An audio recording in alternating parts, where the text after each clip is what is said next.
Alors que l'inflation est évaluée parfois à 5%. Parfois, ça monte même dans certains pays à 10%.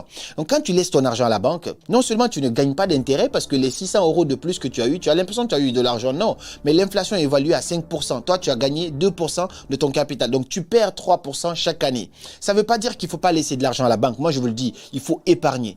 Par contre, avec les crypto-monnaies, surtout les valeurs sûres des crypto-monnaies, je n'ai pas dit les traders qui vont acheter des altcoins un peu partout pour espérer parce que plus le risque il est grand, ce que tu vas gagner il est grand et donc le risque aussi il est beaucoup plus élevé. Moi, j'investis plutôt dans le Bitcoin. 70% de mon portefeuille, c'est du Bitcoin. Ensuite, de l'Ethereum. Et après, je rajoute un petit peu peut-être du Solana, du XRP. Et peut-être, je sais pas, il y a un cinquième. Il faut que je regarde automatiquement dans mon portefeuille. Je pourrais te dire ça.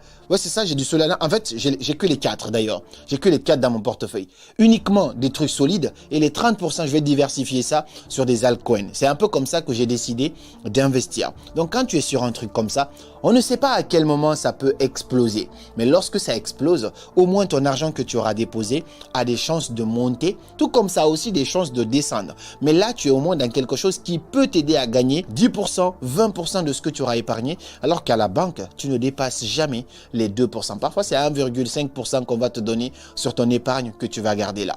Voici une bonne façon qui, selon moi, de garder son argent, ne pas tout laisser à la banque,